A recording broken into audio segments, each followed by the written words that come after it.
This is Binghamton Now on News Radio 1290 WNBF Binghamton and WNBF.com. I'm Bob Joseph. Welcome to my neighborhood. This is Mr. Joseph's neighborhood, also known as Binghamton Now, where we talk about almost anything. Give me a call, 607-772-1290. WNBF. And we welcome you to Wednesday as things just continue to happen. There is no end to what is going to happen. That much we know.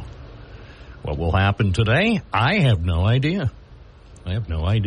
Already working on a couple of stories, but I'm also prepared to work on whatever stories need attention from WNBF News on air at 92.1 FM, 1290 AM, and online at WNBF.com. I trust your morning is off to a pleasant start. I had a chance to chat with a few people already today. Got some intriguing developments. And we will do our best. To provide the coverage here on the radio and also on our website, WNBF.com. Just taking a glance at the front page of the world's best newspaper, New York Times. Top story, U.S. tells Israel to increase flow of relief to Gaza. Military aid at risk. That is the top story on page 1 of the Times. Then there's a story about a Trump loyalist. Swift rise puts Trump loyalist in the spotlight. Bluster masks a lack of experience, foes say. Imagine having your story told on the front page of the New York Times above the fold, and the headline is based on what foes have to say. Well, of course, I'll read the story, but if it's based on what this guy's foes have to say, you have to take that into account. If it's a story based on people who don't like him, I'm not saying it's not going to be a fascinating read. I'm just saying if you're basing a lot of the assessment of someone with the sourcing from people who don't like them. Let's take a call, shall we? Let's take caller number 1 to see where we're headed on this Wednesday. Good morning, WNBF. You're on the air. What's your first name? Where are you calling from? Selena from Binghamton. Morning, Selena. Hi. I want your opinion. What do you think of all those layoffs at IM3, the battery plant? I'm very concerned. I have tried to reach Shalish Upreti, the guy who runs the place. He's been here at the studio, but he hasn't been here in years, and he no longer returns my calls, so I'm very concerned. I thought I saw some news story that said at some point they were going to have 5,500 people working there making batteries, but I drove by there. I'll tell you what, Selena, I went past there about an hour ago. Yeah. And there were some cars in the parking lot, and there was somebody going in, but I decided not to bother her because I thought under the circumstances, she probably doesn't want to talk. I mean, that's understandable. How are those poor people and former employees going to support their families? I don't know. I hope they don't have to resort to a life of crime. No. I mean, what are they going to do, though? I mean, they're out on the street. I imagine most of them. More layoffs, too. Well, yeah. And most of them probably have mortgages. Maybe they have children in college. How are they going to pay the bills? I don't know. That's what I was thinking. I don't want terrible. anyone hurt. I want everyone to be safe. I want everyone to live well. And I want everyone to enjoy the exciting future with lithium-ion batteries. That's all I want. I want them to make their batteries, make them in a clean, safe manner, and sell them to a global market. That's what I want.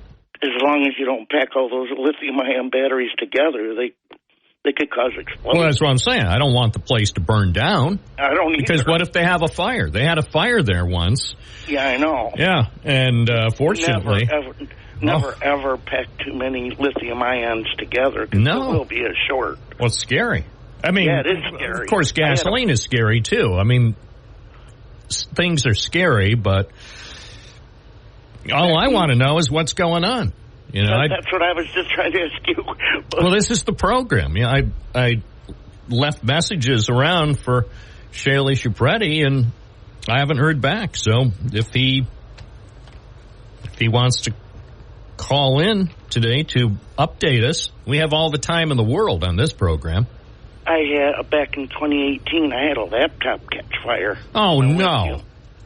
Back in 2018, I got a new one now. How did you put out the fire? I used CO2 fire extinguisher because I had plenty of them. Oh, my gosh. I'm scared.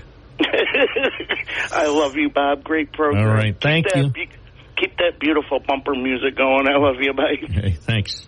I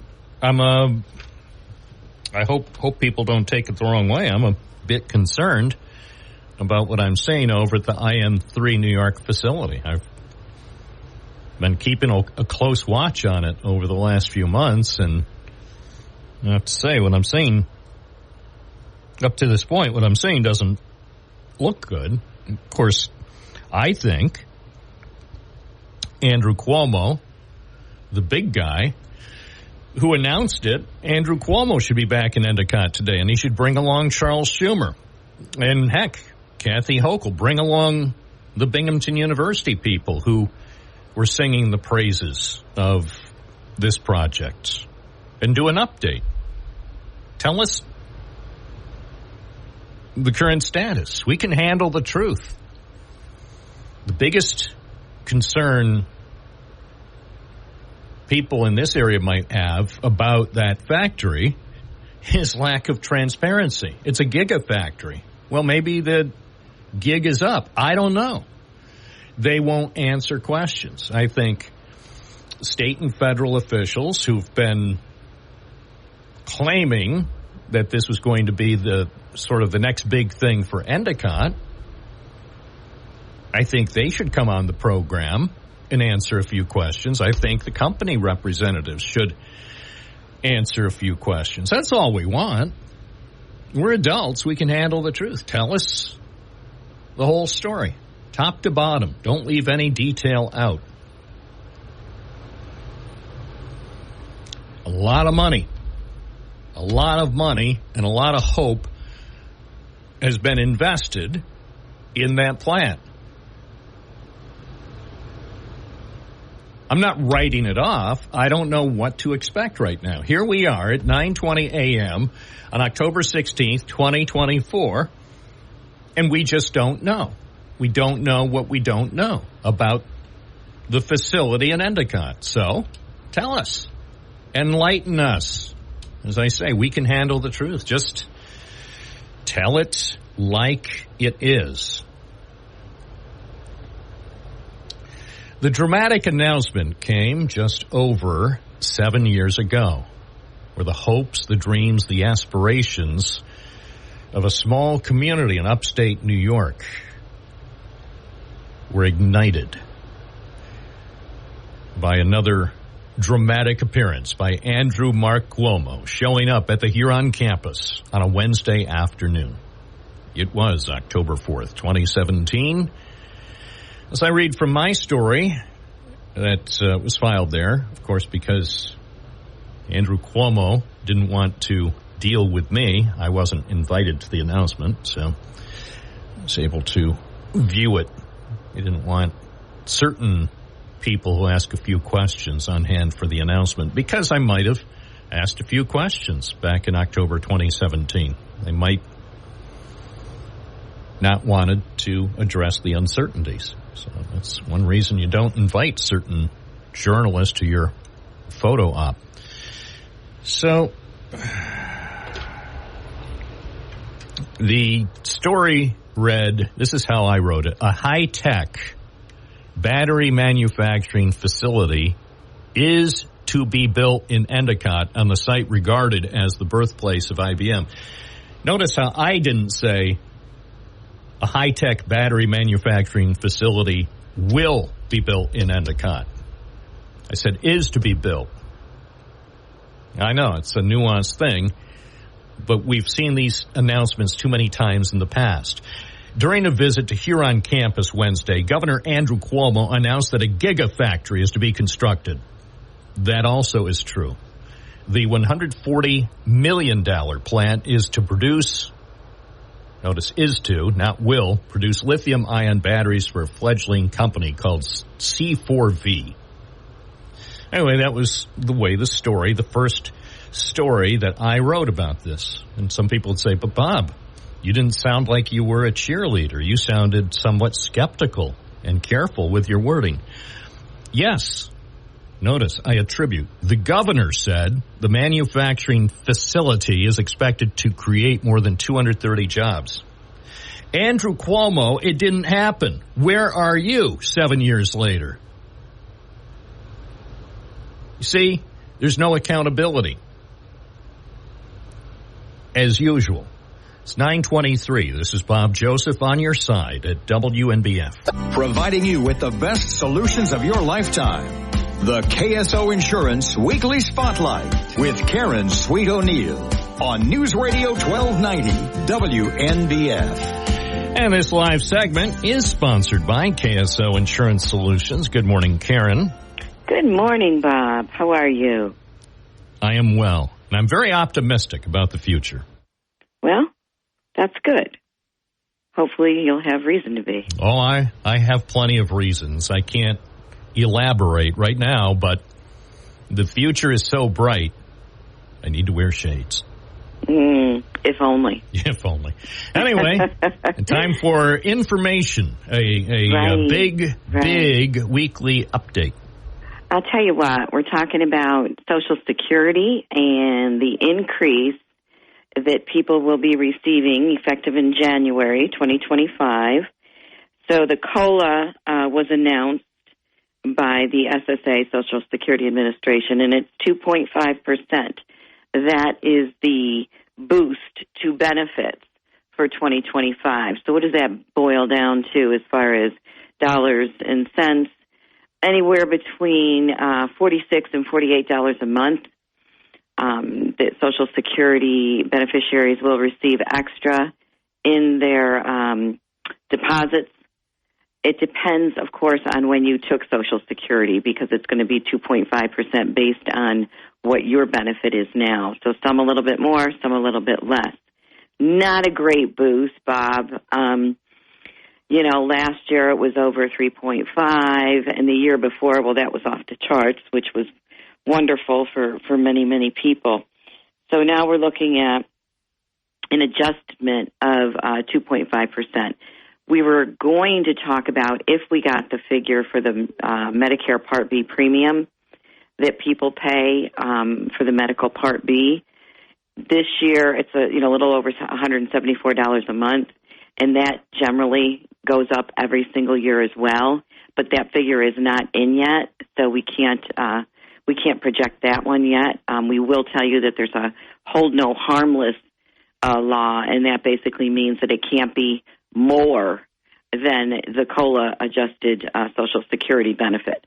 So that's something, that at least you'll have a little bit of a benefit increase coming into January 2025.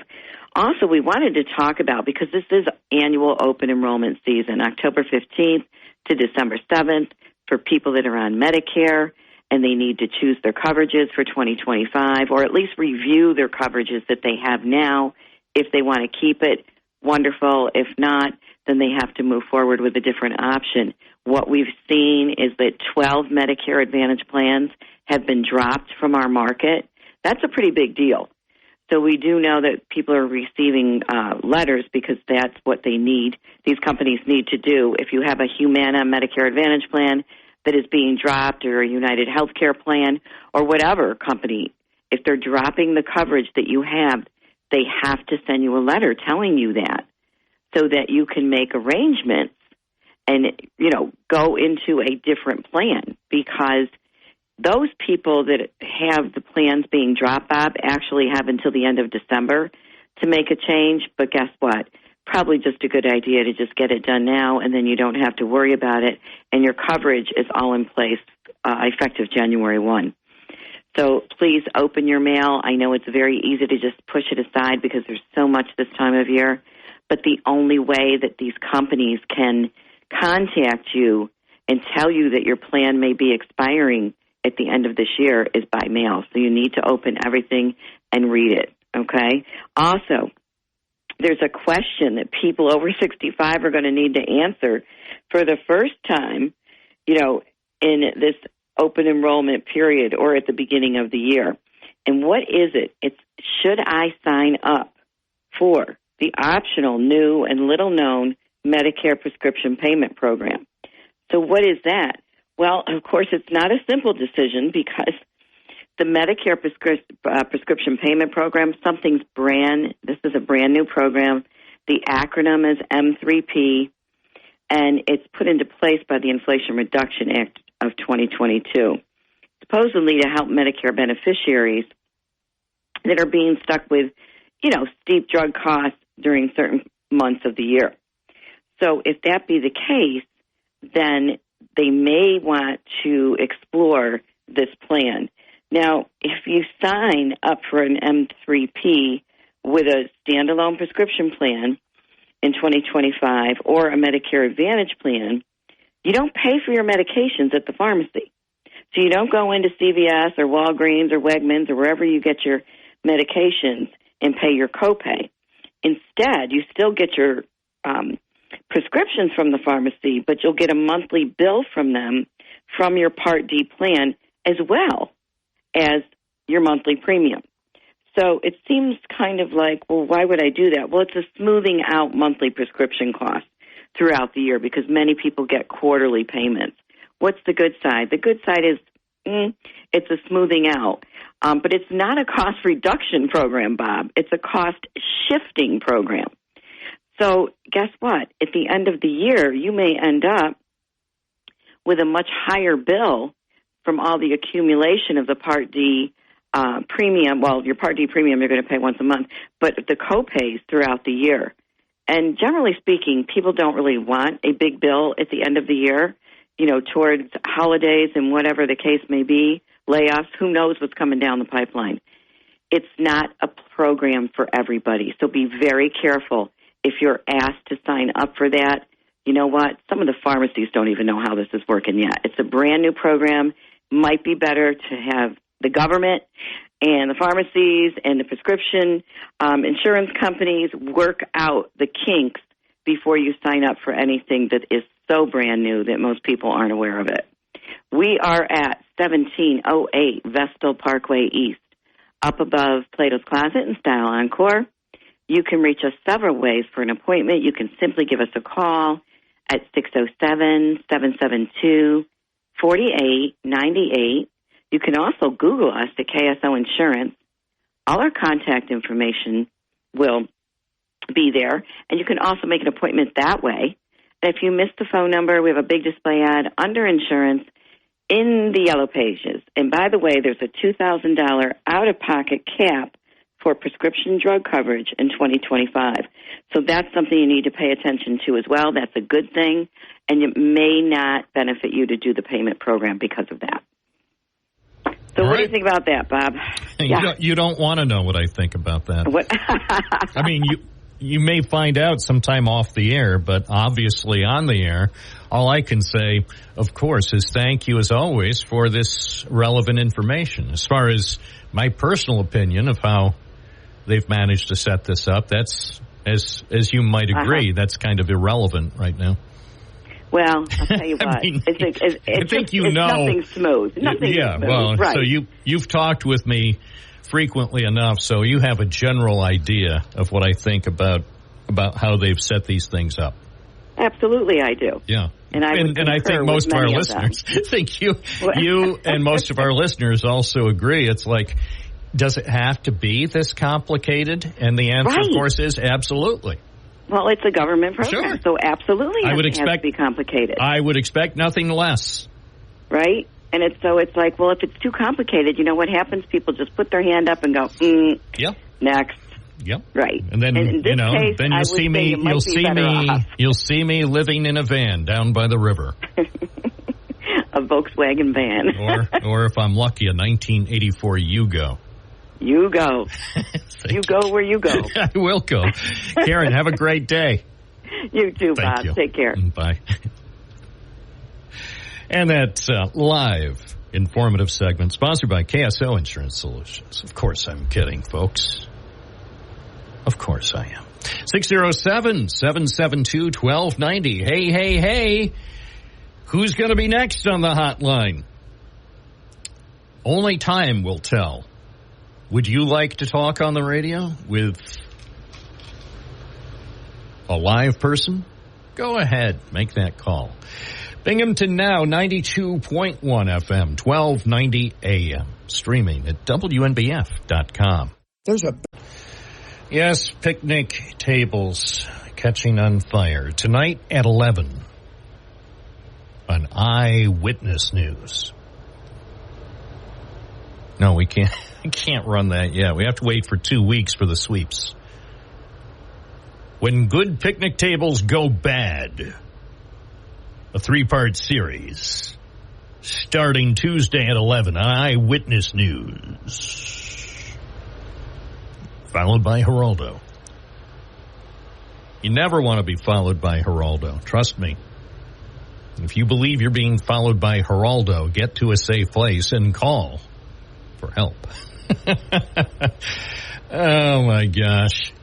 Well, now that Geraldo's retired, I bet he would be willing to come on the program sometime. I should give him a call when I have a chance. It's 9:40. Let's do more calls more often. Hi, WNBF. You're on the air. What's your first name and where are you calling from? It's Paul from West Windsor. Good morning.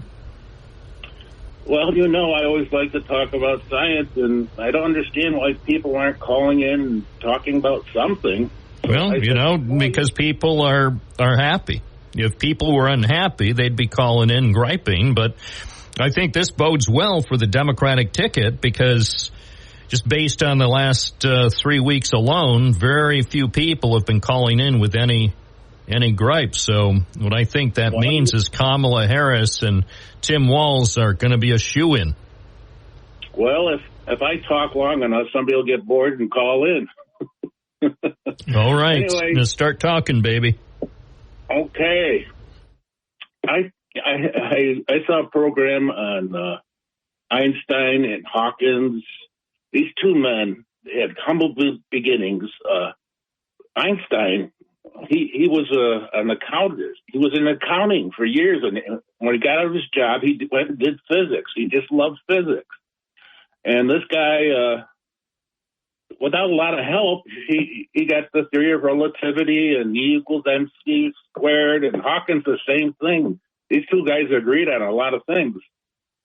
And I was watching the theory of relativity, and I said, well, maybe I can think of something. So anyway, I've been thinking about the billions of years the sun has been shining on the earth. And we've had, in addition to the X-rays and gamma rays and radio waves and everything that hits the earth, that's where we get all our energy from. The trees grow, the plants grow, the oceans warm, the bodies and the animals, but they all decay into something, and then we call it the bad thing, oil and fossil fuels. But I don't. Fossil fuels shouldn't have a bad name. It's been what's keeping this planet and human beings going for billions of years. So, fossil fuels don't have a bad name. They just cause lots of pollution. No, I love fossil fuels as much as the next guy, but I don't love the I don't love the devastating and long-term pollution consequences that are linked to the use and overuse of fossil fuels. But yeah, I'm all in favor of fossil fuel. If they could only find a way to control the dangerous things that are given off when the fossil fuels are burned to provide us with the juiciest energy available. Well, when they burn, we get energy from them, and it warms the planet. No, I know, and that's what's causing all the hurricanes. Tell that to the poor people in the Southeast who've had their homes wrecked, who've had hundreds of people either injured or killed. Yeah, that's some consolation. It's warming the planet. I get it. Well, there's going to come a point where we need to warm the planet. Yeah, but we're not at the point now where we need any more people in the southeastern United States to be killed or have their homes wrecked before Election Day. They have to be in some position to vote. Okay, point well taken. There's a place for all the different kinds of fuels. It's called hell. Yeah, I don't like that. Yeah, things burn hot and consistently in hell. It's probably being fueled by coal from West Virginia and natural gas and oil from the Keystone Pipeline, the Keystone XL pipeline. It goes straight there to keep the fires burning. There's new technologies. There's the, what do you call it, the hydrogen. And there's, what's the other one? Fission and fusion. They're working on it. Over at BU, they're working on fission, fusion, and hydrogen. It's like they're working on lithium-ion batteries. We see how that's going. Well, at least they're taking a step at it, and they're trying. They're trying to solve the energy problem, the pollution problem. And I admire that. I'm the biggest cheerleader, man. Well, I've had people on the program talking about lithium ion battery research. I've toured the lab. You'll never hear somebody who is more supportive of emerging battery research than me. Bob, because I'm old, the technology is so good now, and it's zooming forward, and you got to have faith that somebody's going to think of something and solve these problems. You got to put your faith in humanity and the technology that's in today's world. I have faith, man. Okay, well, maybe somebody's going to call in now. I don't want to hear. They were calling in before, but I let you continue. A couple people were calling in, but you still had some interesting points to make, and so they were ringing for a bit, and then apparently they thought I was going to keep you on till the top of the hour, so maybe they'll call back in. No, you make some interesting points. I'm not. By the way, even with the latest discouraging developments at the Gigafactory in Endicott, I'm not writing it off. I want more information. The biggest concern I have, whether it's emerging technology in Broome County or anywhere else, is they're so secretive. Why the secrecy? Well, I'm astounded by the ecology, how things decay and they go to the bottom of the ocean, produce oil, and how the algae and all this microbiology and all the plants decay and everything, and they produce. That's energy that was stored from the sun. Everything that we have today and decay came from the sun for billions of years. Right. And I like to ponder what's going on for billions of years here, you know? Yeah. Well, anyway.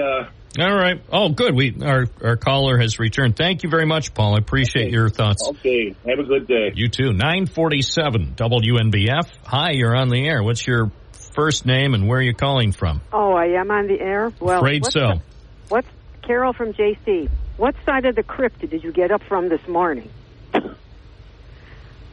You ranting and raving already. And I just had a thought. Again, I don't have the internet. I don't know what year, decade, century oil was discovered in Pennsylvania. I do know that, not very far from us. How long have hurricanes been going on? Long before fossil fuels were being used. I just wonder how far back you can go in history to know what horrible storms were going on. They had things like that in the West. Well, I don't know exactly in the West, but they had things like that going on before. So you were really ranting and raving this morning. Okay, it's your turn to talk. No, I got nothing. Well, what I can't think of the name of that town. It's very close to the New York border, where oil was discovered. Halston, over at Halston. Great Bend. West. It's west. I think it's even further west than below Elmira. Choking it. Oh, come on, Bob. Silver Lake. I don't know. I'm throwing places out there. What? I don't know. You have that magical thing in front of you called the Internet. Oh, you want me to? Okay, well, let me. It's a very short word. I want to say something like Tulsa, but it's that's Oklahoma. It's on the tip of my tongue, too. And for some reason, I want to say Erie. Titusville. Oh, it's not a short word. Titusville. Maybe I was thinking of just Titus, whatever. The first oil well, they had a ceremony for the first Pennsylvania oil well. The ceremony was held in August 2009, and they put up a plaque. Listen to this. I love this program because sometimes even I learn something. The plaque, thanks to you, Carol. Well, my uncle always used to get mad at me because he called me a question box. Well, how can I learn things? It's like that one-hit wonder group, Question Box and the Mysterians. The plaque commemorating the event at the Drake Well Museum reads, on this site, Edwin Drake drilled the world's first oil well, striking oil on August 27th, 1859. Oh, 100 years before I graduated from high school. See? So great things happen in years that end in 5-9. Yes. It's also, I can't say, I was going to say something about someone whose birthday was on that date. August 27th, 1959. I know. Do you know someone who was born that day, August 27th, 1959? August 27th. 1959. August 27, 1992 is when my mother passed away. Yeah. August 27, 1992. I'm just saying, I know someone who may in fact be listening now. August 27th, 1959. Exactly 100 years after they drilled the first oil well in Pennsylvania. So now you know. So when, I don't know where you would find out in some, records, when storm things were, going on back then. I'd probably call that store on Washington Avenue, Woody's. That's where they have all the records. I'm like an aficionado of, cowboy movies, having, and this is like if these first warders are still alive and old enough to remember the Sun Theater on Glenwood Avenue. The Sun?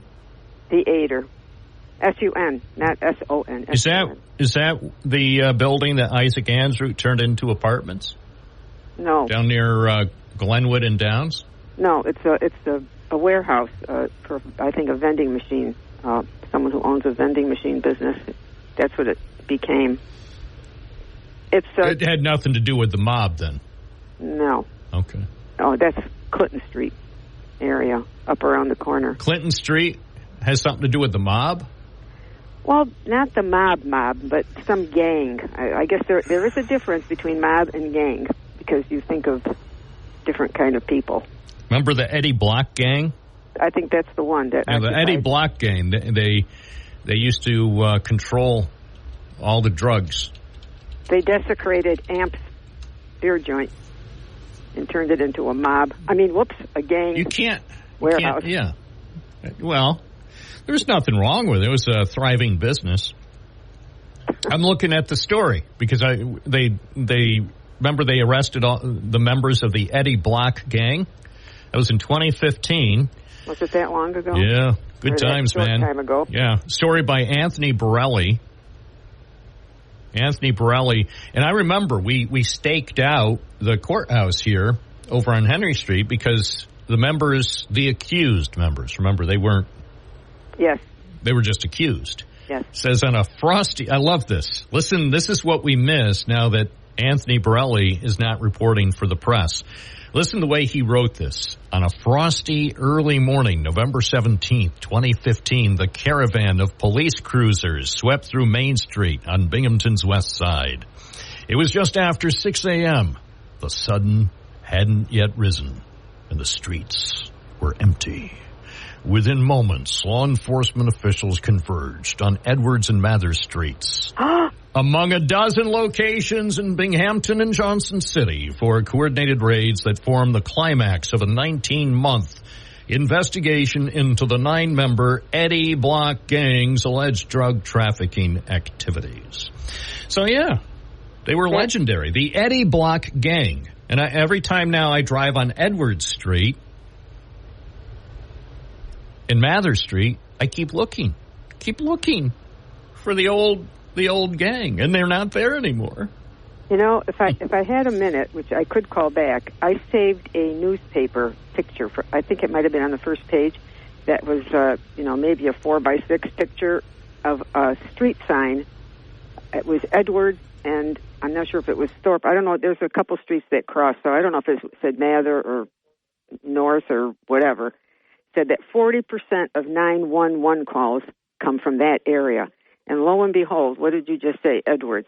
And there is an Edwards Street in Johnson City, which really annoys the crap out of me when people send mail out with an S on the end of Edwards. Oh, that annoys me too. And I say that is the druggy section in Binghamton. And people who know me, or have heard me say that, will know who I am now. Very annoying. Mm. People in Johnson City, it's Edward, no S. Mm. I wouldn't worry. That's of all the things to be concerned about. A friend of mine lived. I'm more concerned about the Red Sox. Oh, yes, what is happening? Exactly. Oh, they're out of it, aren't they? Yeah, that's why I'm so concerned. Well, the thing that's killing me is I was sort of rooting for Detroit a little bit because they haven't won anything in a while, and then I thought I was always a sort of a Cleveland Indians fan and Bo Sox fan simultaneously. And that's tough, because they're both in the same league. And shucks. Now, I think, isn't Cleveland still in it? I can't remember. Yeah, they are. Oh, I think are they gonna play the Yankees? They are. Last night they beat the Yankee. Yes, that's right. I did hear Mr. Morgan. No, wait. They didn't beat the Yankees last night. They're going to face the Yankees. They beat Detroit last night. So Cleveland goes on. The Tigers go home for the season, and now the Guardians will face the Yankees coming up. So something to look forward to. Again, just for those in Boston, sadly the Red Sox are, I don't know, I guess they're golfing or something. It's 9:56. This is Bob Joseph, live and local on WNBF. We're joined now by Heather Staley. They say it's raining lemonade. Gosh, I hope so. I love lemonade. Good morning, Heather. Hey, Bob. Yes, it is. It's Raining Lemonade. That is the name of our group. And I don't know if you recall, we were on last year, but it is time for our third annual It's Raining Lemonade yarn bombing. This year we have two locations, one in Johnson City and one in Endicott. And if you're not familiar with what yarn bombing is, we have people all over the area who have knitted homemade hats, scarves, and mittens, which we have packaged up, and we will be putting them out for anyone who needs a pair for the cold weather. They can just come right up and take a hat or a scarf or even a pair of mittens for the winter. And so this is going to take place Saturday, and it all gets underway bright and early on Saturday morning in Johnson City at Floral Park. That's conveniently located near the firehouse and also near a place that has good food. Yep, that's correct. Right there near That's the what I noticed more. I've been at the place that serves good food more often than I have been at the firehouse. But I love Floral Park, so that's the Johnson City location. And then in Endicott. After you get set up in Johnson City, you're going to head out to Endicott? Yep, and Endicott, if you're following the parade route for the Union Endicott Homecoming Parade, we will be set up along the parade route. So you won't be able to miss us. All right. So this is I think really a good thing that people in the community have been working on to really help a lot of people over the last few years. Definitely. We have people who can't knit, but they'll donate yarn, and we will drop it off at the home of someone who can knit. And then we have other volunteers who will then pick up the items and package them. It's a really good program, and it brings people together in the community. And while I have you on the line, we also have an exciting new project. We're calling it our Teen Angel Project. It's brand new. We are piloting the program with the Union Endicott High School and Tiger Ventures in Endicott. We were fortunate. We did receive a micro grant from a local foundation, and we're continuously fundraising. But what we are doing is we're providing high school students with items that help them get ahead in school, stay in school, or maybe get their first job. For instance, let's say you have a student that wants to take welding or shop classes. Well, they're going to need a pair of steel-toe work boots for that. So if it's the child's from a family that can't afford this is where the Teen Angel program would come in, and we'd help the student get the equipment they need to take the class, and hopefully that will lead to a career for the student or just help them stay in school and finish high school. So we hope to, report back soon with how this program is going. All right. Well, I'll look forward to an update. Again, as far as this Saturday, if you will give the specific information about the yarn bombing in Johnson City first and then in Endicott, specific times and locations for people who might need warm hats, mittens, or scarves for this coming season.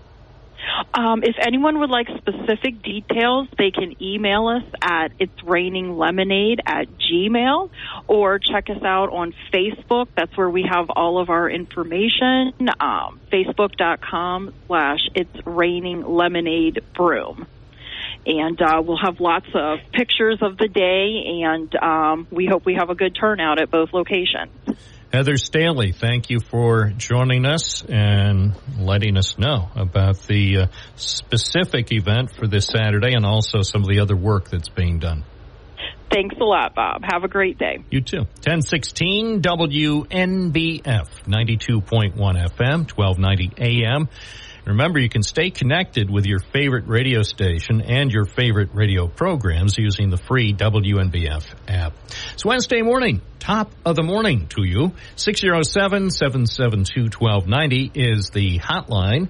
So if you want to heat things up and talk about the misery of red lights that last 35 seconds too long, or the problems with people who can't follow the simple markings at intersections, things like that. Binghamton and beyond. Give us a call. Bob Joseph with you. I'm here till noon, so buckle up. There's going to be a couple of interesting things still to come on Binghamton Now. WNBF, WNBF.com. Bob Joseph, keep an eye on things so you don't have to. So the other day when someone told me that layoffs were occurring at the Gigafactory, I said, well, I guess I should probably go over there, although I doubt anybody is going to say anything to a reporter about being laid off, because usually the directive is when you're laid off from a company, the directive, even though you're out of work, is don't say anything to anyone about anything. So anyway, undeterred, I went over to the Gigafactory, find out what was happening. And, of course, virtually everybody was gone by then because, let's face it, after the CFO gives you the good news that,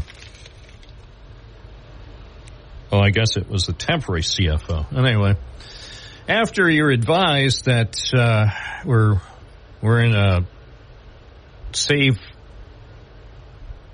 money mode for any money that's left, we need to save it, understandably. You can't burn through cash. I mean, let's face it, IM3 New York is not Boeing. Boeing can afford to burn through billions and billions and zillions of dollars in cash because, as you know, Boeing is too big to fail. Boeing will be bailed out by you and me, the taxpayer. Unfortunately, for IM3 New York Imperium, they're not going to be able to rely on tax money forever. But anyway, I did go over there, and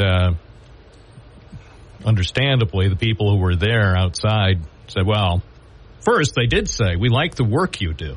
I mean, they were very supportive, but they also said, as you might expect, we're not allowed to talk to you. So I always feel badly as a journalist having to wind up introducing myself to people at an inopportune time. But anyway, well, I tried to. There's not a whole lot you can do for people who've just received that kind of bad news, except try to be supportive and compassionate. So it's sort of what I attempted to do, and at the same time trying to find out some more details. It's 10:23. Let's take another call from the hotline. Hi, WNBF. You're on the hotline. What's your name? Where are you calling from? It's Andy from Binghamton. Andy from Bethel. Sorry. Yeah, get it straight, man. By the way, what's the deal on that Main Street building? I thought they were turning that into a Chick-fil-A. Yeah, that's it. That's it. That's it. Okay. Hey, I wanted to ask you, what do you know about the Dairy Queen announcement that Donnelly made back in January, right around the 1st of January of this year, of an upcoming Dairy Queen coming to the former Friendlies? Do you know anything? Because I've been reaching out to Stephen Donnelly and had never had a response. Nope. I'm sure it's still a work in progress. And, I, for one, can't wait to enjoy my first fribble of the 21st century, or whatever they call them. Are they fribbles or? I have no idea. But I have no idea. But the question is, don't you think it was a little premature to put out something that seemed like it was going to be imminent? That really there was nothing going on. It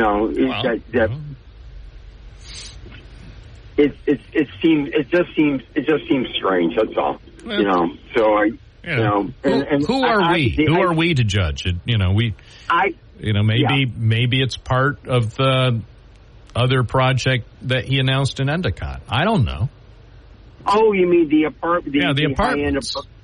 The Serenity apartment? Yeah, I saw that on the front page of the Press and Sun Bulletin. That looks like I was over, by the way, I was over there at the site this morning. They haven't started work on that yet either. I think it's called lack of money. Well, that's the truth of anything. The battery factory, the apartments, the Dairy Queen, the lack of a newspaper, newsroom. They don't have enough money. Just between you and me, wait, I don't have to tell you. You're a business person. You know for decades what makes the world go round. The only thing that matters in the world is money. If you got money, and your health, but money mainly. Right. Money makes the world go round. So if you have big stacks of cash, everything. Look at Elon Musk. There's a prime example of someone who has a lot of money. Although it doesn't seem like he's happy. I mean, for a guy who has big stacks of cash, he doesn't seem happy most of the time, but maybe it's just an act, so we don't feel jealous. Yeah, well, yeah. What else is going on? What have you seen anything more on the Parkway?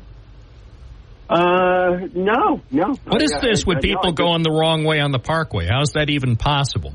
That's what I also wanted to find out. He turned Maria Sex. He reported it to the authorities, but I haven't seen anything happening. As to the Sheriff Ashkar I always pronounce his name wrong. Sorry, Ashkar. Going to charge her with anything? No, I don't think anything's going to happen with that. I was thinking the other day that it was too bad that Maria Sexton wasn't down near Chuckster's when that person was going the wrong way and slammed into two other vehicles. That's what I was wishing, is that the town supervisor could have stopped that person who's going the wrong way on Vestal Parkway West and caused that horrific crash. Well, see, that's what we need more of. I want the town supervisor out there, more patrol. I'm serious, to be out patrolling on the Parkway, and if she sees people going the wrong way, stop them. And again, not as a law enforcement officer, just as a concerned citizen. By the way, Andy, as any concerned citizen would do. If I saw somebody going the wrong way on the Parkway, if I could safely stop the person and avoid an imminent tragedy, I would do it, and I'd let the chips fall where they may. I'd explain to the police chief and to the town board I only wanted to save lives. Well, I thought Stephen Donnelly wanted her to make a phone call to the police department and say, stop that car from going in the wrong direction in 30 seconds or less. Well, and we all know. Yeah. I mean, emergency dispatchers, 911 dispatchers do great work, but there's always a time lapse. First of all, they have to take down all the specifics. Okay, so I understand there's a wrong way vehicle on Route 434, specifically where? Where's the nearest cross street? By the time they get the information, people are dead. No kidding. That's what I'm saying. Again, that's what I'm about. Andy, I'm about saving lives and helping people. Look at you had two of you. I think you said you had two of your listeners who were killed that same way in 2022. Yes, near Fox 40, because a guy they claimed may have been inebriated or possibly under the influence of other substances was going the wrong way, and two of my listeners died. And I think they were coming home from work. I think they're going home from work, working at a big box store, and then they're dead because the guy's going the wrong way near the Fox 40. And I think the guy who hit them, didn't he survive? Yeah, he did. I can't recall what the disposition of the case was, and I'm reluctant to go into specifics, but I believe he did survive the horrific crash. But these innocent people from Johnson City, I mean, come on. And that's another thing, by the way. See, we now have these wrong way incidents on the Parkway, and granted, they don't happen every day. Well, let me rephrase that. Maybe they happen every day. They're just not being reported on the news because they don't tell us. We have wrong way incidents happening on the Parkway. Where's the stepped up enforcement? I want stepped up enforcement to prevent further loss of life. Did you see the pictures of the carnage from the latest crash? It was terrible. No, I did not, but I will. And they still haven't released the information. Where's the info? Why is that being hushed up? I did go to the Vestal Police. I find more people running lights at Bun Hill, at the corner of Bun Hill and Vestal Park. I'm on Vestal Parkway right now as we speak. Right. I'm going west, leaving the city of Binghamton. And I'm telling you, and I'm on Bluetooth. And I'm telling you, every major intersection, where Murray Hill and Vestal Parkway, Bun Hill and Vestal Parkway, I think people are just running. They're doing their own thing. Well, I'll tell you what they're doing, and then so instead of enforcement on the Parkway, they're up on Route 17 doing enforcement. And I'm saying, Route 17 doesn't need more enforcement from town police because the state police, I think, are doing an adequate job. Just ask Janine Puro. But what I'm saying is, on the Parkway, I think it's time for stepped up enforcement to prevent these wrong way crashes and prevent more innocent people from being killed. Right. How come nobody talks about it? How come the police don't talk about it? How come we hear nothing from town officials? It's like Well, there's such a high traffic count. Thousands of people survive on the Parkway every day, and so it's not like everybody's being hurt or killed. Yeah. When will the carnage end? That's a great question. Yeah. Obviously, whatever it is, remember the crash happened days ago, and we still don't know the particulars. The secrecy. How you can possibly, that was in a high-profile location during the day. I had just, Andy, please, I had just driven past there about an hour earlier. It could have been me. Yeah. Sure. Yes, it could have been any of us. Yeah. We're all at risk. All I can tell you got to drive very defensively. You got to interpret what people, you just have to. Yeah. Look around. Look, I go to New York City every so often because our daughter and my future son-in-law live down there, and I'm looking for someone who's going to do something stupid. Well, today may be the day that the police department put out a news release about the horrific crash on 434 over the weekend near Castle Guards Road. This could be the day. We'll see. But I'm not holding my breath. No. Well, maybe the person driving was someone who's connected. Yeah. Did you ever think the wrong way driver might be someone who doesn't want to be in the news? Well, everything is about a wink and a nod if you're connected. That's what I'm wondering. It makes me wonder about the information that isn't coming out. Why don't we see that on Action News? I mean, the TV stations had the story on Sunday about the crash, but I haven't seen the information. Maybe I've just missed it.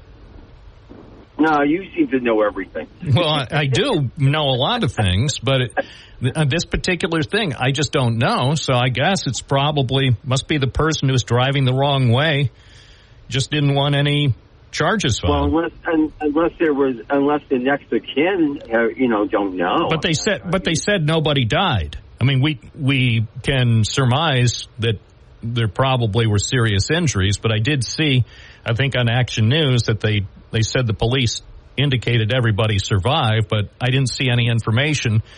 The names of the people and extent of injuries and what charges might be filed. You know what? It just occurred to me. It's a serious crash, so maybe they have to work with the district attorney's office before they might file charges. So maybe that's the reason we haven't heard anything yet. They may have to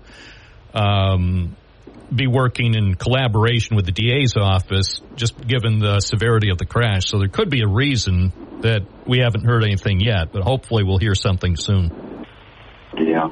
I hope. My heart goes out to the people, the innocent people. Oh no one wants anyone to be in an accident for goodness sake. Or a crash. Sure. All right. Well, keep me posted. If you see something, send me an email. All right. Thanks. 1034 WNBF. That's always, if you see something, send it to bob@WNBF.com, and then I'll try to find out. Again, I don't know. Maybe, let me just check the email. Maybe they sent me an update. Let's see. Oh, here's one from Vestal. No, it's about wheelbarrows. This has nothing to do. Wheelbarrows and John, what? That has nothing to do with that. But it is from Vestal. It's 1035 WNBF with the most calls in America. Hi, WNBF, you're on the air. What's your first name? Where are you calling from? This is Matt Bryan from Binghamton, New York. Yeah, what's going on, Matthew? Hey, I just got an idea that we could have an ambassador from Binghamton, John from Binghamton, go join the Trump campaign and make sure that the next 43-minute love fest that they have, where all they do is play music when they're supposed to be having a town hall, he could do the music, because it was pretty pathetic, the choices. I mean, there's a couple good ones, but one commentator said it sounded, well, anyway, I'm not going to say that. But anyway, you had YMCA, November Rain, but what's really interesting was the opera song that they had play, the Italian opera song, which maybe is most appropriate for those who want to see a certain ending. The song was an Italian song called It's Time to Say Goodbye.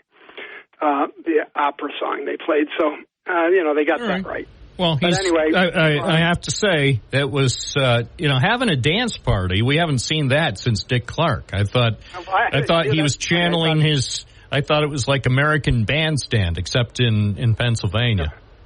See, I'm more like you than you want to believe.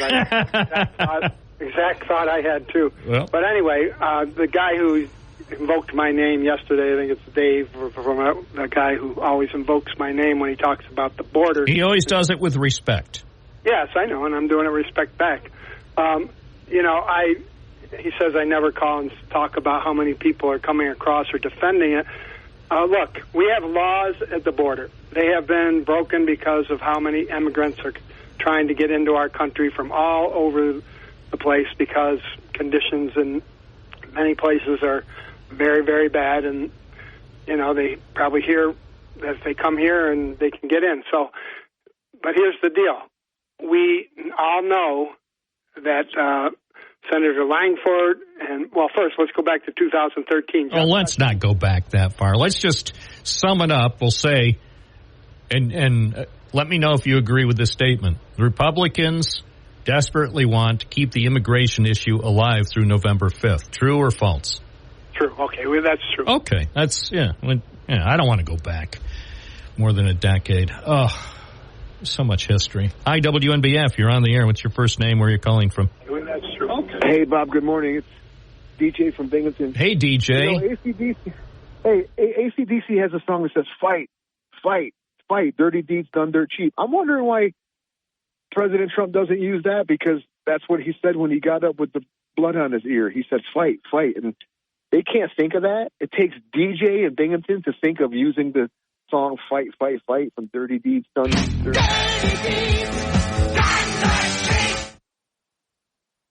It's the very beginning.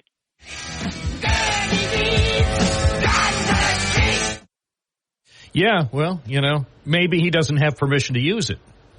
You want to hear a wonderful thing that Rich David did? Is when he was mayor. I don't know if he was mayor yet.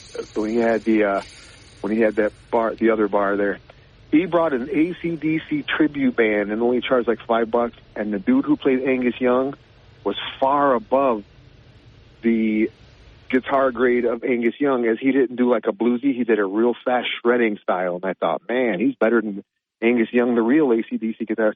And he had the shoulder-length brown hair with the little shorts from England and the little cap. They looked and sounded just like AC/DC. They ought to bring in, if they want to bring in somebody good, Johnny Rotten. Is he touring now? Sure. My friend was always talking about beating up the punk rockers when we used to party up there. Yeah, that's crazy talk. But Johnny Rotten, I say bring back Johnny Rotten. Why? Why not? He's never been to Binghamton. Why don't they have him down at the thing there, over on Washington Street, over at the thing?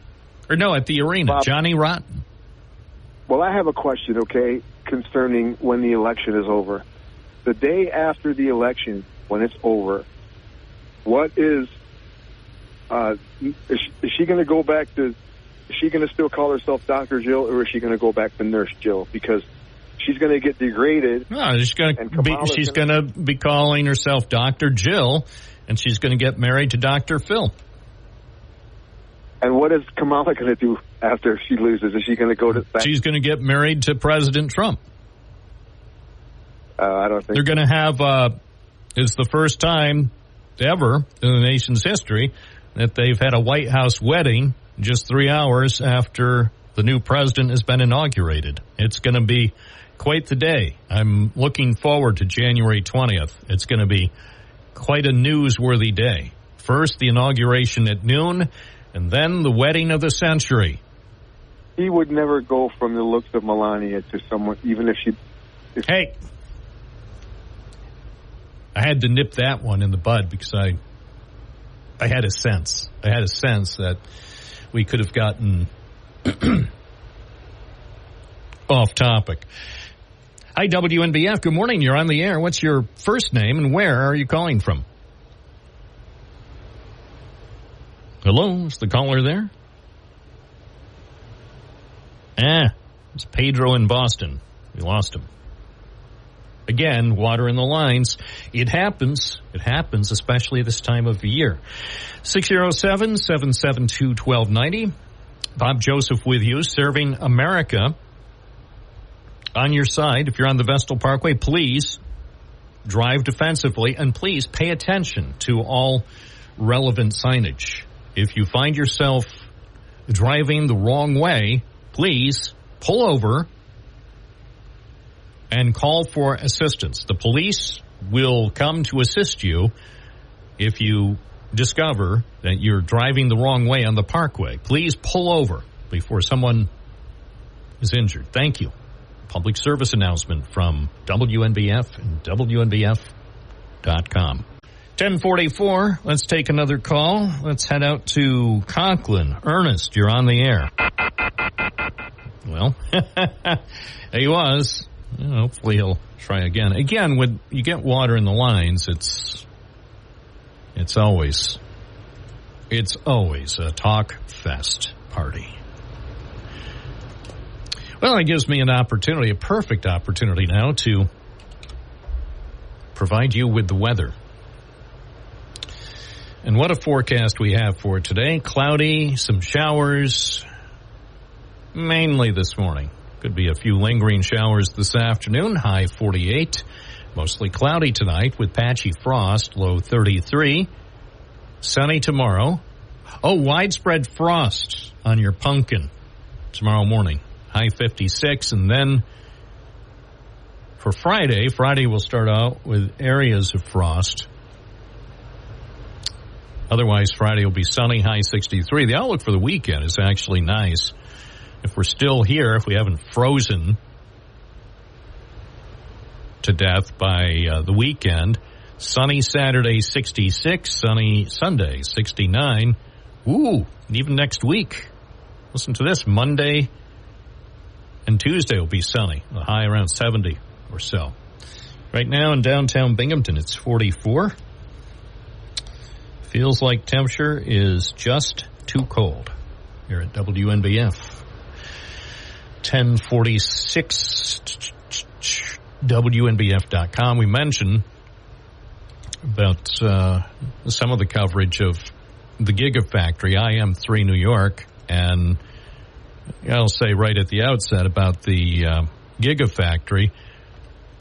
The story on our website doesn't have as much detail as I would like, but the people I spoke to from IM3 New York all were unanimous in saying, I can't talk about that. So you do the best you can. We cobble together as much information as humanly possible, but the people with the answers have chosen to be silent. So congratulations to them.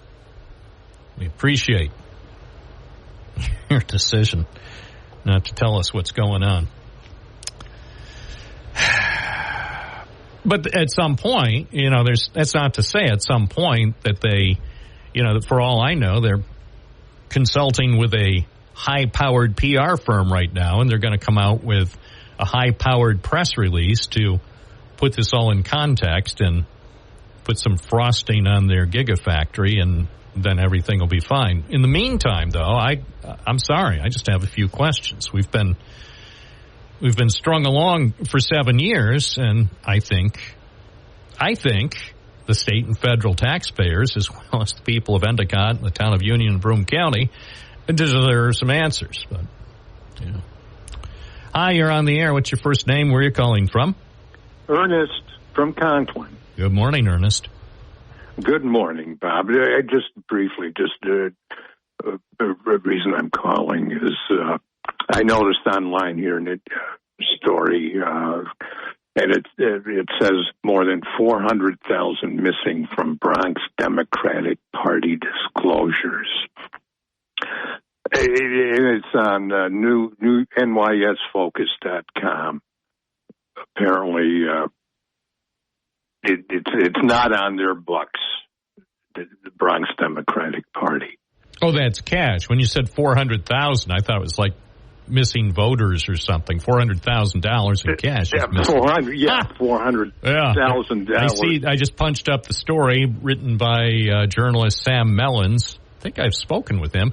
The chair of Assembly Democrats' campaign committee said he wasn't aware his organization had sent hundreds of thousands of dollars to the Bronx. Ah, yeah. Join me in a hearty round of laughter. Really, I just called in just to share a little humor. Good catch there, Bob. Hey, thank you. That's it. Have a good one. Thank you, Ernest. It's 10:49 at WNBF. I'll read just a bit of the story. You can see the whole thing online at nysfocus.com. Where's the money? More than $400,000 missing from Bronx Democratic Party disclosures. The story by Sam Mellons. The Bronx Democratic Party, which helps elect Democratic candidates across the northernmost borough of New York City, has failed to disclose more than $400,000 in campaign contributions over the past 4 years, an apparent violation of campaign finance law.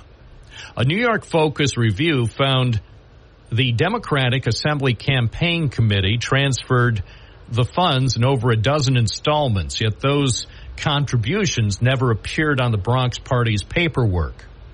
It's unclear what the Bronx Democrats used the money for. The heavily Democratic borough rarely sees competitive general elections, and the county party has not reported large expenses in recent years. Neither the Bronx Party nor the Assembly Campaign Committee nor Bronx Party Chair Jamal Bailey responded to a request for comment. New York State's Board of Elections does not appear to have taken any action in response to the omissions. The board, of course, did not respond to a request for comment. Anyway, appreciate Ernest for calling that to my attention. I had not seen it. New York State Focus, by the way, does some very good reporting. New York Focus, the website. Who runs New York? And let's see. Oh, my gosh. See, it's been a while since I've checked their website. Here are some of the other featured stories. New York is on the hook for billions to replace lead pipes. Adams scandal. This is the Adams family. Or no, not the Adams family on TV. The Adams administration in New York City. The Adams scandal exposes potential flaws in New York City's campaign finance system. Good reporting. We need more good reporting, especially in 2024. Suggestion, Bob. Yeah? Why don't you drop some important names like J.D. Vance and we'll see who's listening. See who'll call in the next hour. Yeah. Wouldn't be... I really would like to interview J.D. Vance, especially after that great interview he did with the New York Times. That was one of the best interviews I've seen so far this year. Invite somebody to call in. One of these important names. Yeah, no, they're all welcome. They won't call in. Appreciate the suggestion, though. Thank you. It's 10:52. Hi, you're on the hotline. What's your first name? Where are you calling from? Adam from Appalachian. Hey, good morning, Adam. Good morning. I got a mail-in ballot in the mail for somebody who used to live at my address that moved away 10 years ago and has since passed. Who do I turn that into?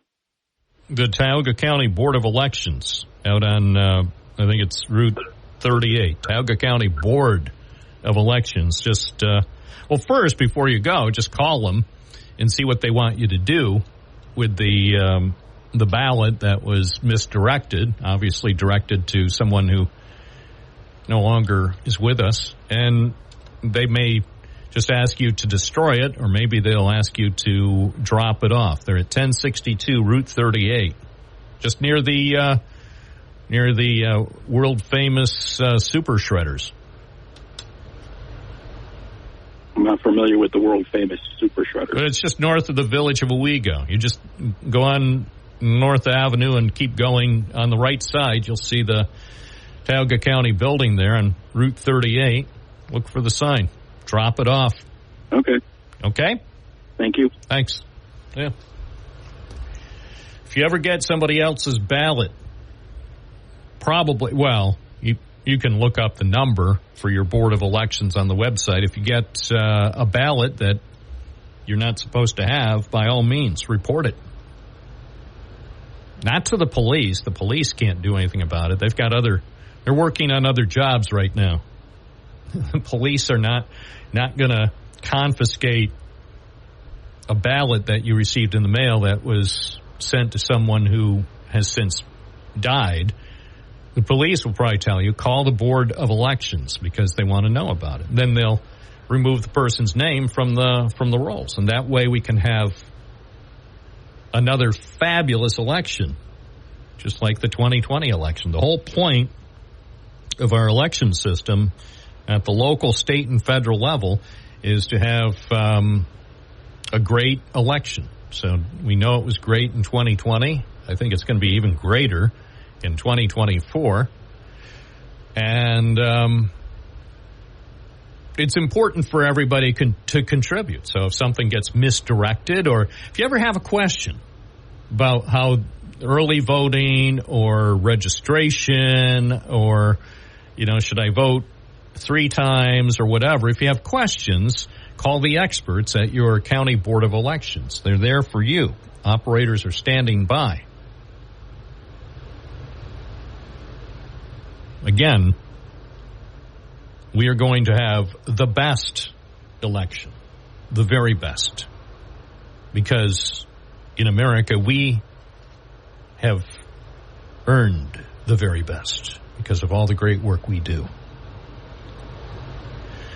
Listening to the Binghamton Now program, remember the fun and frolic continues all day here at WNBF with the Talk Party from noon to 3 with Dan Bongino, Sean Hannity talking up a storm from 3 to 6, and Mark Levin with even more talk and more views, even about the Constitution. Tonight from 6 to 9, it's all for you. It's all absolutely free from WNBF. 92.1 FM, 1290 AM, online, WNBF.com. WNBF, a little chill, but don't worry, it's going to warm up for the weekend. 607-772-1290. As we head back to the phones, good morning. You're on the air. What's your first name? Where are you calling from?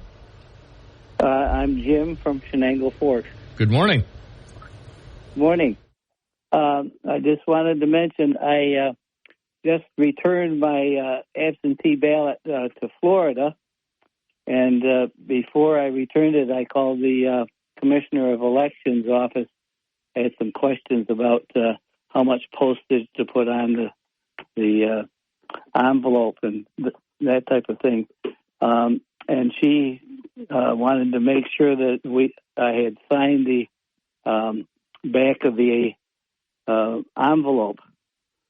And I said yes, but my wife, when she signed it, she's been sick, and her signature was, I knew it was different than what she usually signed, just was more shaky. And she said, well, we checked that, and if we have any questions on whether the signature matches what they have on file, that they would contact us, and we would have to send in a new ballot with the correct signature. So I just wanted people to know. I don't know whether they do it in New York State, but certainly in Florida, when they get any mail-in ballot, they check the signature on it with what they have on file to make sure that it's the correct person. It's a good thing. See, it's going to be not just a great election, it's going to be the best election, because we have people across the country who are working tirelessly to ensure the very best election. Well, and that's true. I agree that they should be doing stuff like that, and also, it's against the law. Now, I am in New York State. Theoretically, I could probably try to vote here also, but I know that's against the law. I wouldn't do that. People that do try that, it's a law that they could get punished. Sure, they could be face big fines or possible imprisonment. So, do not even think of speeding on Riverside Drive. Is what I always say. Yeah. And do not even think of voting illegally. That's not the American thing to do. Well, and I don't think that many people do. No, that's the whole thing. You know, for all the people who were hyped up on Haterade over the last 4 years, they don't realize that we have the very best election system. This is not like some joke election system that you would have in Cuba or North Korea or in Russia. This is the real deal. We have the election system that most countries wish they had. Well, that's true. And the people that are trying to say that it's not good enough, they're trying to create a third world country where you can't, if you can't trust the voting system and you can't trust the government and you can't trust the courts, what's left but armed conflict? You know, that's what happens in third world countries. And that's what they want. They want us to be overtaken by the putrid swamp, and I, for one, will not allow that to happen because I believe in the promise of America. Well, I do too, and we have to keep our fingers crossed and get out and vote. Yeah, absolutely. I appreciate the information. Well, and the other thing that there are so many people like my family. You know, we couldn't go to the polls and stand in line to vote.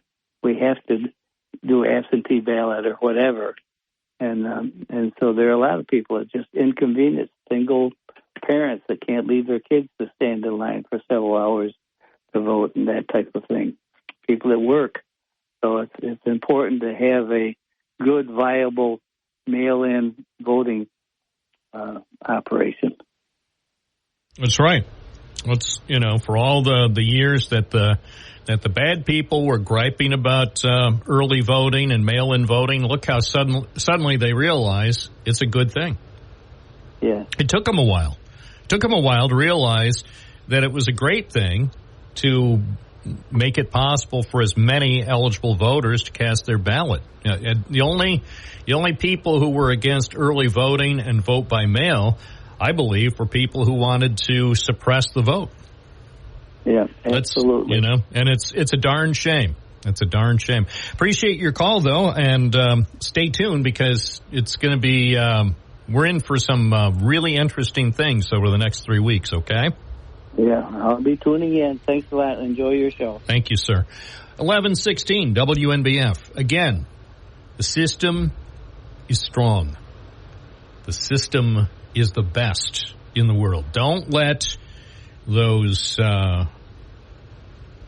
nattering nabobs of pessimism convince you otherwise. The system is excellent. Oh, but I don't think the votes for 2020 were... Hey, yeah, I know.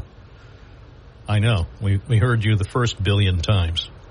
Yeah, but really, what about 2020? And what about Hunter's laptop? Right, Hunter's laptop. Gosh, I wish he would buy another one so we could have more surprises on the front page of the New York Post as they publish someone's private information from their laptop. Hunter Biden ought to get hold of Rupert Murdoch's laptop and publish that on the front page of the New York Times. That might help to even things out. You never hear Hunter Biden saying, I'm going to get my hands on Rupert Murdoch's laptop and then disseminate it on MSNBC tonight. Because that's not the type of person Hunter Biden is. It's 11:17, WNBF 607-772-1290. You're listening to the Binghamton Now program. I'm your host, Bob Joseph. We're on the air, 92.1 FM, 1290 AM, online, WNBF.com. And people are listening. Even right now, I believe we have a listener in Italy who's been driving around in recent days, driving around to some of the small towns in Italy, listening to Binghamton Now. And he says it sounds so good. He sent me an email. It says it sounds wonderful. So even Italians, well, he's not an Italian. He's from the U.S., but even Italians could be listening. If only they knew about us. Binghamton Now. 607-772-1290. We'll be taking calls as it seems appropriate. I'll let you know when it's appropriate. If it's appropriate. We'll take more and more calls. And, wow, it's almost the weekend. Almost the weekend. I will rescue every town across America that has been invaded and conquered. They've conquered our country. This is an invasion of a military force. They have weapons that are on par with our U.S. military. But we will put these vicious and bloodthirsty criminals to jail or kick them the hell out of our country. There you go. That's the Flash, apparently official, as he went down to Georgia looking for some votes to steal. I mean, some votes. Looking for, how many votes does he need? All he needs is 31,248. Hi, WNBF. You're on the air. What's your first name? Where are you calling from? Hey, good morning, Bob. This is Vinny from Binghamton. Yeah, did you hear he went down to Georgia looking for some votes to steal? I mean, Who's that now? Who did that? I can't believe how they allowed this country to become like this. This country is not, it can't go on like this. And they're getting worse. You look at little towns, villages, cities, and even the big cities, they're petrified that this is going to happen to them. I was down in Georgia. Yeah, that's coming from a convicted felon. Love it. Love it every day. Love it every day. He was convicted of only 34 felony counts. Yeah, love it. Love it. Which, by the way, think about this. Most of his voters, either those who've already voted with early voting or those who will vote between now and Election Day, November 5th, most of his voters haven't been convicted of a single felony ever. Not that we know of, yeah. No, I think that's true. I think you could say most of his voters have not been convicted of a single felony ever. Oh, okay. Yeah, true. Yeah. But same, by the way, in fairness, same with Kamala Harris's voters. I'd say most of her voters have never been convicted of a felony ever.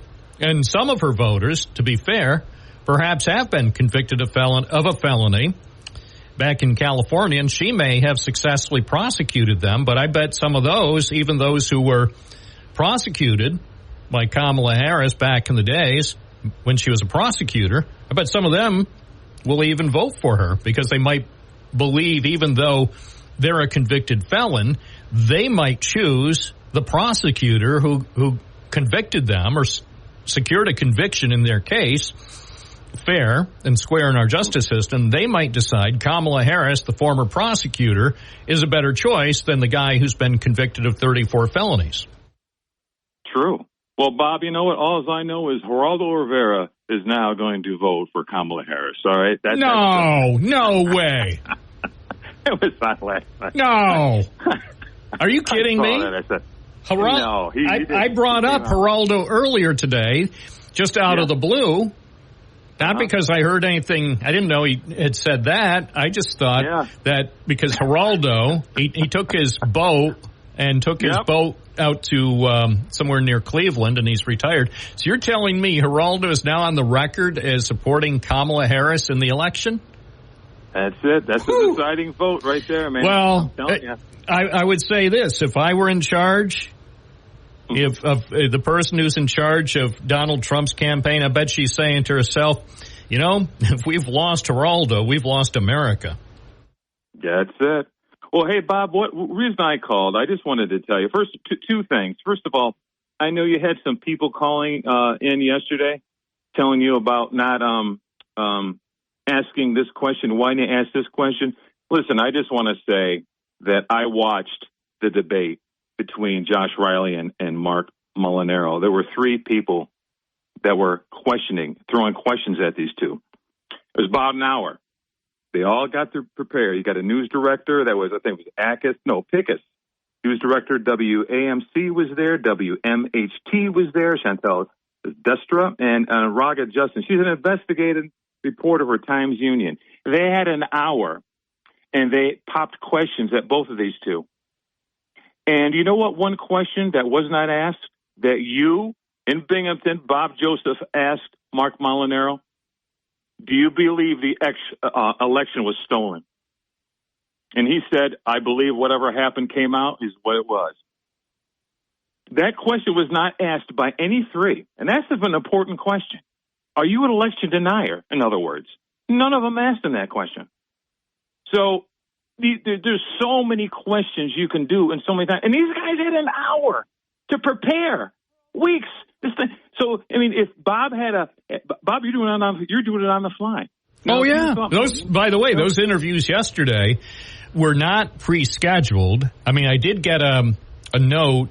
Josh Riley, I think, on Sunday sent me a note, just something. Yep. Hey, I think I'm going to be in downtown Binghamton on Tuesday. Can I stop in? And I said, yeah, of course you can. So I had no idea. He just popped in, and you heard it live on the radio. Yep. And it's totally spontaneous. And he learned a lesson the last time he was here, because he popped in, and I turned on my video, and he didn't even know I was recording and we were on the air. I mean, everything went fine. But again, I told him, I said, and this holds true, by the way, Mark Molinaro, Donald Trump, Kamala Harris, you show up in the hallway approaching the Binghamton Now studio, be prepared. Treat everything, once you get on our broadcast floor, treat everything as though it's an open mic, because that's how we do it. We're not like 60 Minutes. We don't, give you tea and crumpets for half an hour before we start taping. This is live, baby. This is your reality show right here, buddy. Yeah, and you're also doing a show. That's what I'm saying. And there's nobody helping. And again, I'm not saying I need help. Obviously, I don't need help. Everything is fine and dandy. In fact, the less help I have, the better the show. But, hey, I appreciate your calling attention. I'm going to play a little bit of what Geraldo had to say on the CNN news channel. And I have to apologize. I haven't previewed this, but this is from the CNN website. Apparently, this was last night. Geraldo Rivera spoke with Aaron Burnett on CNN. And Geraldo was in Cleveland. Let's listen to a bit, shall we? I'm anxious to hear why Geraldo has decided not to vote for Donald Trump. And, look, this is personal for you. And you waited until after the election, and I'm not saying that critically. I'm saying that because you had a friendship with him. You have a friendship that goes back almost 50 years, right? So there were times when things happened where you did support him and defended him in dark moments before the two of you stopped speaking. And I just wanted everyone to hear, some of the things you said so that people understand how personal this is. Here you are talking about him. I consider him a friend of mine. I think that he's done some great things. I love Donald Trump. I still feel that he doesn't have an ounce of racism or evil or hatred in his body. I'm very proud of the way he has conducted himself as president-elect. So, Geraldo, that was 2020 in the first one, 2017, and then 2016. I play that in the context of this.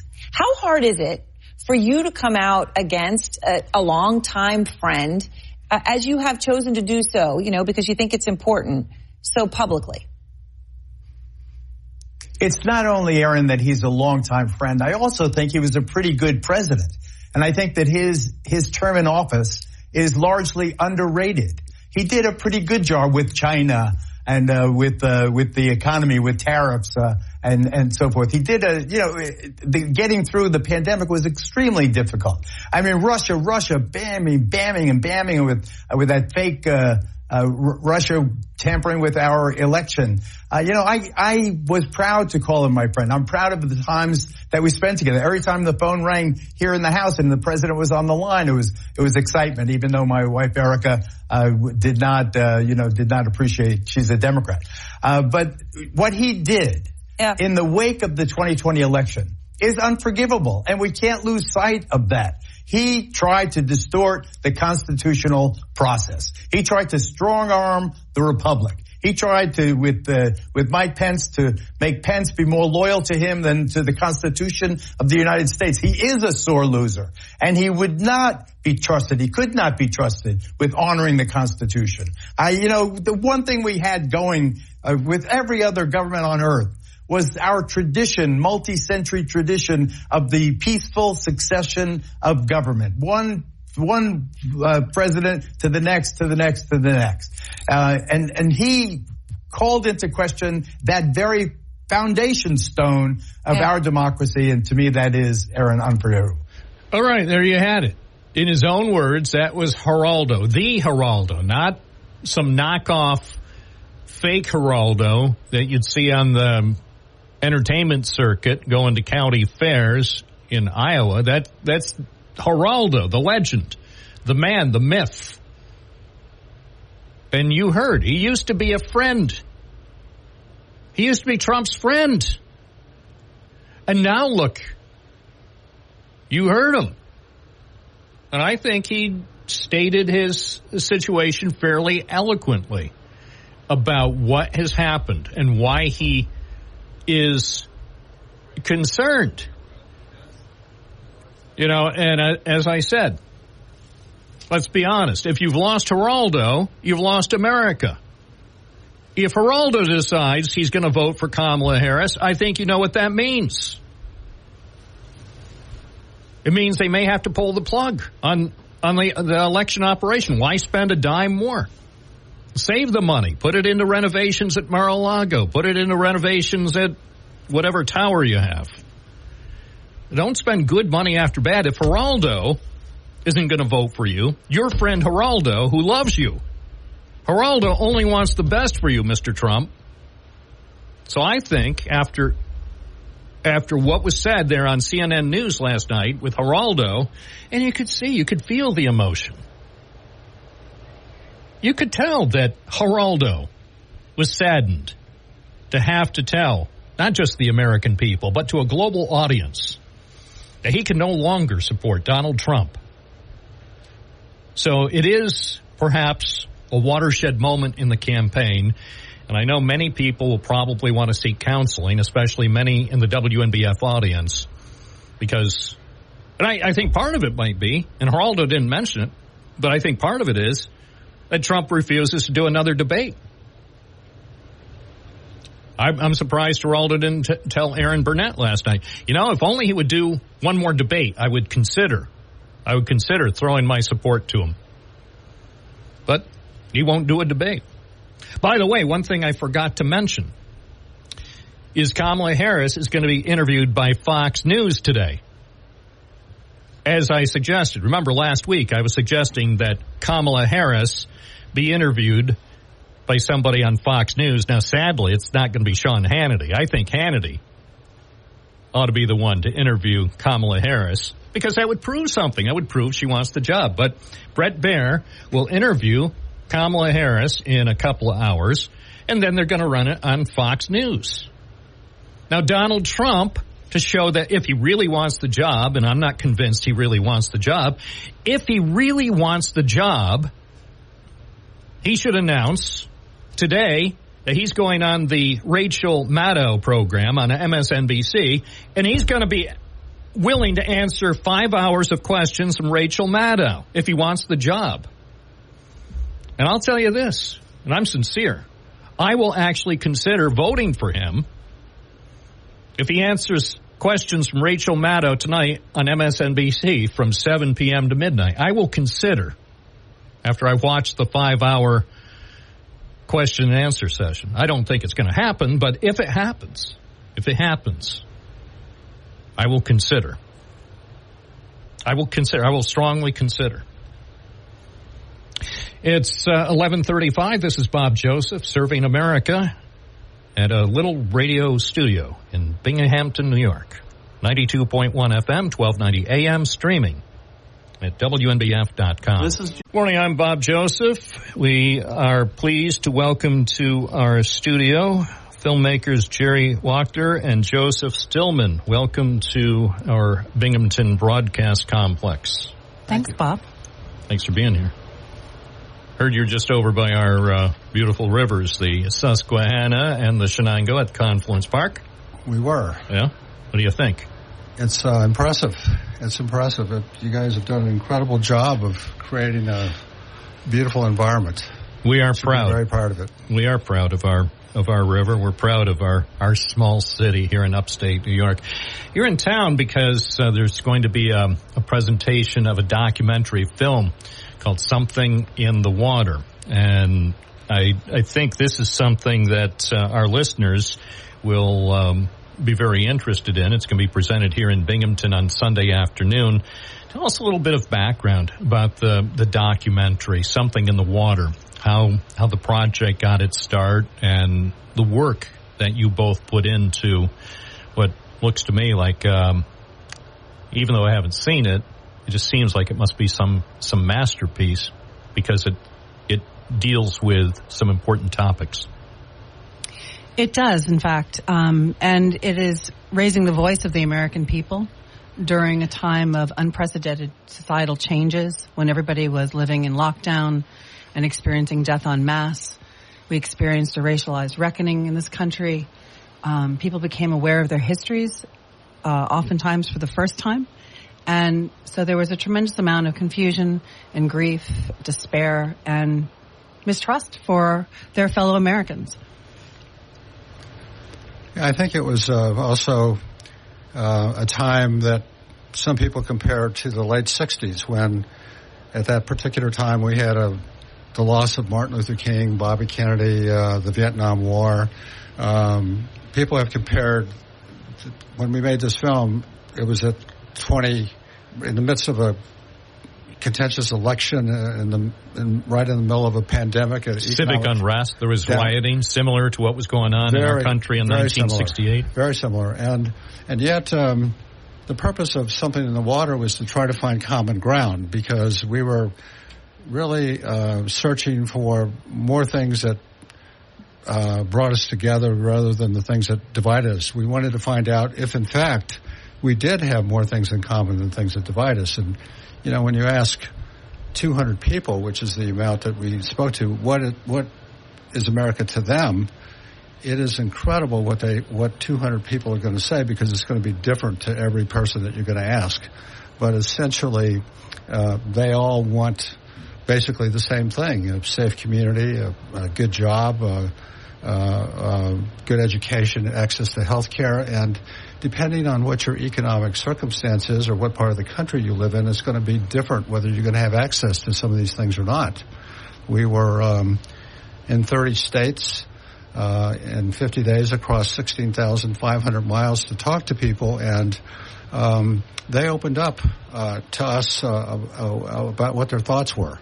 And it was a very interesting and gave me personally a lot of confidence in the fact that we do have a country that basically has many of the same ideals. It's just that people have different perspectives, and I think we sometimes forget that we have to respect those perspectives, even though we don't necessarily agree with them. But everybody has something important to say that we spoke to, and it was an honor to have them talk to us and to describe what they felt about this country. And it's interesting that you say that there is a lot in common at the same time that we hear in some quarters of this country voices talking about the prospect of civil war. It almost seems that some are looking forward to some sort of conflict in the coming weeks or months or years, that they almost are relishing the possibility of having one American go against another, or family versus family. Well, you know, I think when we first started, I wasn't sure what to expect, or we weren't sure what to expect. You would think that 50% of the people felt one way and 50% of the people felt another way. And what we found was that probably there's 15% of people on the left and 15% of people on the right feel one way, but basically 70% of the rest of the country is someplace in the middle. And so for us, it was a really eye-opener to what people's thoughts were about this country at that time. I think one of the most revealing parts of this film is to shine a light on the incredibly rich and complex mindsets of the American people everywhere. And it reveals that we're more than this two-sided story and narrative that is constantly fed to us that feeds into this kind of desire and anticipation of a civil war that people might be talking about. Based on everyone we spoke with, I can't imagine that the average American is in pursuit of that kind of unrest. I think that each American, independent of their political affiliation, has a lot more to think about than just what is being told to us, what is being said to us in the news on a daily basis. The complexities of one's own history. A man from the South who has spent his life dedicated to unlearning the prejudices he was raised with, and to carry that forward to, pass it along to try to educate the next person around him about the humanity of every person. We discovered tremendous grief among men, especially traveling the country, because of the history they may have contributed to, that their families may have contributed to, and the rhetoric actually that was being fed to us. There was a lot of grief. There was a lot of confusion, and the process of sharing their thoughts with us for this film was somewhat cathartic. It was revealing to them as well, and it was a time when they felt safe enough to talk about what was on their mind, because their communities might not be in support of everything that they were thinking, might not be in support of who they are as individuals, what kind of rights different people should have. So I think the film is an opportunity to surprise fellow Americans as well, because they might be looking at someone they would on the cover think, well, I don't agree with them. They either, whether they're a different affiliation or they come from a different part of the country. And yet in every conversation we had, there were these incredible nuggets. And that's where we found our common ground of humanity, where people really had a desire to come together and make peace. As one observer said, you two have managed to capture a unique moment in history from a multitude of perspectives to force us out of our respective echo chambers and give us a better and more empathetic understanding of the world around us. And it just does strike me, especially with the traditional media now, radio, talk radio, cable TV opinion shows, and a lot of what people consume online, those are echo chambers. And basically people gravitate to the hosts and to the guests and to the perspectives that reinforce their worldview. And oftentimes they don't want to be exposed to those with whom they disagree. Or that they presume to disagree with. Well, that's it. I think sometimes they do. For example, say, and I've talked about, say, the presidential candidates taking an opportunity to be interviewed by someone in a so-called unfriendly forum or environment. For example, Kamala Harris today will sit down to do an interview with a Fox News Channel anchor. I think Donald Trump ought to sit down and do an interview with an MSNBC anchor. I think it would do both of them good, and I also think it would do the American public and voters a lot of good to see someone going outside their comfort zone and actually, potentially, showing us that we do have some areas of commonality. And in fact, I saw some of that during the vice presidential debate. It was refreshing to see J.D. Vance and Tim Walz not at each other's throats for the entire debate and being able to converse civilly, something we don't often see in 2024. Well, one of the things that we found in the course of this 50-day journey across America was that not everybody's political. And when you sit down with someone and you talk about America, to them, they could care less in some instances whether who's running for the presidency or not. They're more concerned about the cost of groceries, paying their rent, having access to affordable drugs. They are more focused on community issues and what is local than they are about the national discourse. And the media, to them, is sort of inconsequential because they just want to get on with their lives. And I think that, if you take the politics out of the equation, all of a sudden you find out that we're talking about people that are sitting on school boards and people that are firefighter, volunteer EMS workers, and religious group leaders, and people that are working in food pantries. And you see a tremendous amount of dedication to their communities, and it was pretty inspiring for us to see that and to hear what they had to say. And sometimes, as Jerry mentioned, sometimes their jobs might be at risk because of what they were going to say to us. And so... Or their marriages. Yeah, their marriages. And so, it took a lot of courage for them to come forward and to say what they said, even though, we took a position that was, we didn't want to... What did you say, Jerry? We stayed open. Yeah, we stayed open. It wasn't...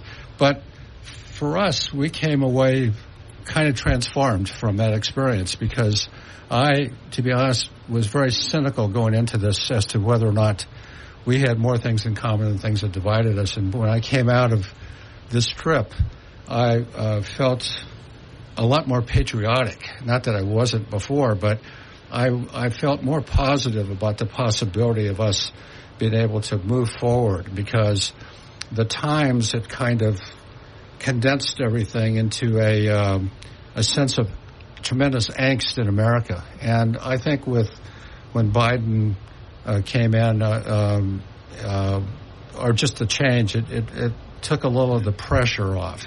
But again, that's just my perspective. I don't know that necessarily is the way Jerry feels, but for us it was a really inspiring scenario to be privileged to talk to people and have them tell us what they felt about this country. It's 11:52 here at News Radio WNBF. Speaking with Joseph Stillman and Jerry Wachter. Their documentary, Something in the Water, is going to be presented Sunday afternoon at First Congregational Church at 30 Main Street in Binghamton. One of the phrases that comes to mind right now is something that we don't often hear about these days. Decades ago, there was a phrase, and I know it was coined probably for something totally different, but the so-called silent majority. And I think when you mention that perhaps there's 70% of Americans who are not that political and have a lot of very similar beliefs, that perhaps those people are today's silent majority. You don't necessarily hear them call into talk shows and feel energized by some of the topics, but they do feel passionately about this country and their hopes and aspirations for themselves and their families. And then what we hear, perhaps the other 30%, are the more outspoken minority, the people who are engaged, and thankfully they do participate in talk shows, or else people would be hearing me talk for 3 hours every morning, and nobody needs to hear that. But it does seem that perhaps something approaching 3/4 of the American public could be sort of today's silent majority. I think we discovered as part of this process that there's definitely a sense of disillusionment with our leadership in the country, and that the national story is not, I think you kind of referenced this, but the national story is not what is foremost on their minds. They don't feel as served by national leadership as one would think. One woman referred to it as all the hoopla. The president takes up all the oxygen in the room, and very specifically, he takes up all the oxygen in the room. So, we may be turning corners now. We can actually say he or she. But I find that so many of the people we spoke with, while they might have felt somewhat confused about their political party and what that actually stood for, they found that particular period of time in isolation. People had lots of time to think about things. that they discovered that they themselves were far more complex and than they had considered before, and that their neighbors and their friends were equally struggling with this period of time that really kind of brought us down to our knees, in a way we had never experienced before. A government-mandated shutdown. If that doesn't unite a people, I don't know what could. Yeah, because everybody was basically in the same boat, and and we heard that phrase, and it became a cliche, and probably to the point where most of us were sick of hearing it. We're all in this together. We were all in it together, because nobody, whether it was the person here on Court Street or the President of the United States or Anthony Fauci, nobody knew what ultimately was going to happen in the coming days and weeks. On Election Day, this is 2020, we were in Corpus Christi, Texas, and one of the people we spoke to had said that he had just, in the last 2 months, had lost 6 of his closest friends to COVID, and he had done everything that he could to protect him and his family. But would that be enough? And so, people were scared. People were terrified by something that was happening around them that they couldn't control. And it really did, for the first time maybe in some of their lives, make them realize that, we need to be concerned about some of these things that are real and not these perceived kind of scenarios that if you listen to the media or to leadership, you would think that those are the greatest threats. Veterans for Peace, Peace Action of Broome, Pax Christi of upstate New York, sponsoring the screening of Something in the Water this Sunday afternoon at 2 at the First Congregational Church, 30 Main Street in Binghamton. And there will be a free will donation suggested. And Joseph Stillman, Jerry Wachter, you're going to be on hand afterwards for a Q&A with those in the audience. At 1 o'clock is the screening, right? 1 o'clock. Yes. Okay. Thank you. And thank you so much. We could talk for hours on this. Thank you. Appreciate it's our pleasure. Thank you, Bob. It's 11:57. That's our program for today. But don't worry, I'll be back tomorrow morning from 9 to noon for Binghamton Now. I'm Bob Joseph on News Radio, WNBF.